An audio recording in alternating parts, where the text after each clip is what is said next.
Things have been thawing. It's pretty wet out there, but it really does beat, well, about 18 degrees Fahrenheit, 7 degrees Celsius. It's much better than that. It's still cold out there. I just went to get the mail and there was none. I don't know whether the mail was not delivered. We didn't have any. We will see. Let me see. We're at midweek in the work week, but really and truly, when you think about it, there is no midweek.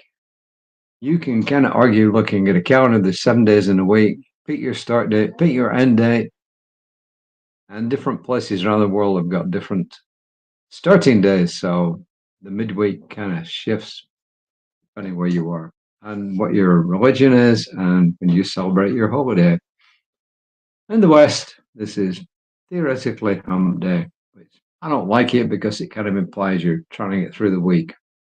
I don't think you should be rushing through the week. I think you should be enjoying your week.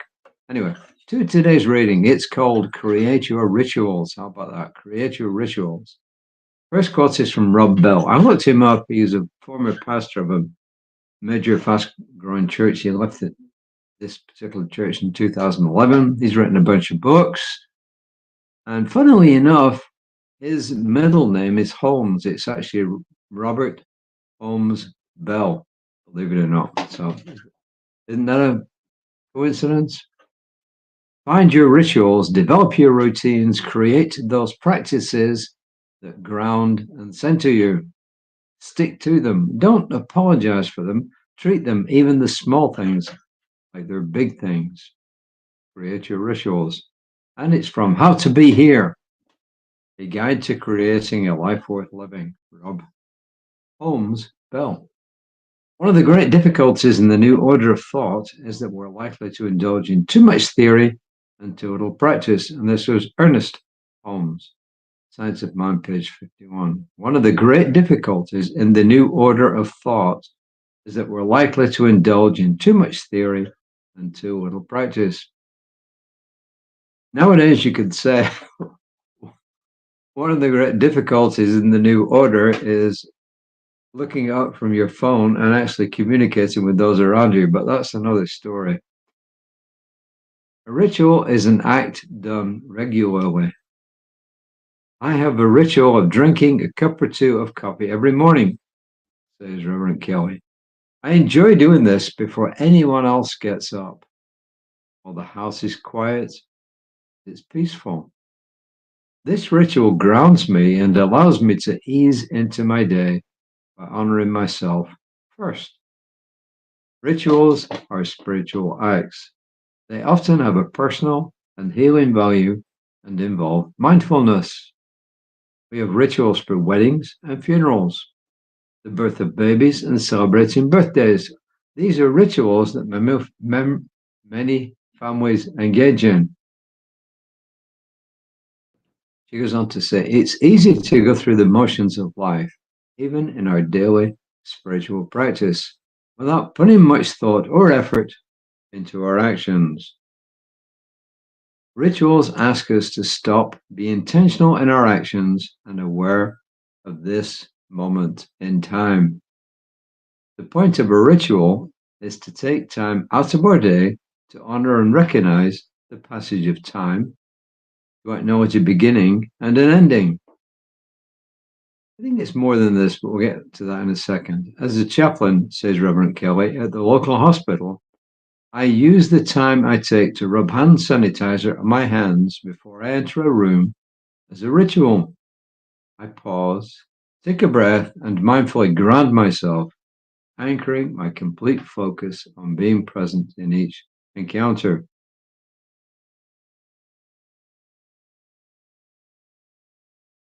So what are my rituals? Well, I got a bunch of them. Reverend Kelly's first thing in the morning. Reverend Kelly's first thing in the morning is to have a cup or two of coffee first thing. That's not mine. Well, what is mine? Well, I'll tell you, most days, unless something interrupts, which it does occasionally during the week when I've got to be out of the door really early, I get up, usually go to the bathroom, put on the clothes that I wander around the house in, before I get washed, shaved, changed, and all the rest. Come into our kitchen, have a sip of lukewarm water. Why? Because it's good for my gut. It's actually good for reflux, I think. I had a small nasal hernia, just below my stomach. And I read that a glass of warm water in the morning actually really helps with this. I started doing it. It does. It's a ritual. The next ritual is to feed our 3 cats inside. And then the next ritual is to feed our 4 cats that come to us every morning to get fed and then vanish for the rest of the day. And then my next ritual is to see how long I slept, and then to go into our guest room, one of our guest rooms, and to do my spiritual work. That's my morning ritual almost everywhere. And if I'm in another country, another place, hotel, obviously I'm not feeding the cats, but the rest of it, pretty much the same. So, and then I have other rituals. But I do want to talk about rituals in services. By and large, in I don't know about unity, but by and large, in science of mind, churches, spiritual centers, whatever you want to call them, there isn't a tremendous amount of ritual. Just I grew up in the Catholic Church, lots and lots of ritual. See, I think beyond what Reverend Kelly says, she says the point of a ritual is to take time out of our day and to honor and recognize the passage of time, to acknowledge a beginning and an ending. I think it's also to join in community, to do something in community. She mentions weddings and so on. But in a service, I think ritual, we do have some minor rituals. I think the purpose of a ritual also is to bring us together, in a shared belief system and to reinforce our belief system and also to help us to just know that we're part of a community and a congregation, etc. Anyway, that's what I think. What do you think a ritual is? I think we all have different ideas on what it is. So anyway, I've told you what mine is. I told you what I grew up with, lots and lots of ritual. How was not much ritual. I've been talking to some of our other ministers and practitioners about ritual, and we'll see how that develops. Maybe our board meeting will discuss this when we meet before the end of the month. So anyway, that's really all I got to say about it. The affirmation today, I use the power of pause to mindfully ground myself in the present moment. Today, I use the power of pause to mindfully ground myself in the present moment. It's a good way of looking at things. It's another good way to use mindfulness. One way to use mindfulness, of course, is to be aware of what you're doing when you're doing it and not just mindlessly do the thing. The other one, as she says, is to pause and ground yourself in the present moment, which is also good. I don't have a whole lot else. I'm just pleased that we're getting over this really cold weather, to be honest with you. I don't like it.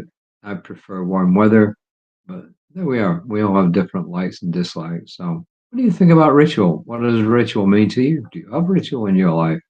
Would you like more ritual in your services if you are part of a New Thought community? Just let us know. I'm getting some feedback, but really would like feedback on all these things, and then I'll pass it on. I did not get a chance today to listen to Danielle Mercadal in her meditation because we have visitors. However, hopefully I can look at that later. I hope you get a chance to watch Reverend Lisa this morning. If not, she'll be on again tomorrow morning at 9:15ish, and all of our recordings are on Creative Life Spiritual Center's Facebook page. And mine are usually on my homepage, and they're usually on LinkedIn when I remember to put them in there. They're supposed to go there with my app, but they don't seem to do that. And wherever else you might tune in. So I'll talk more about the class coming up in the next few days. That's all until next time. Just still take care of yourself. It's still cold out there. Watch after your pets, watch after your loved ones. And until next time, guess what? Namaste.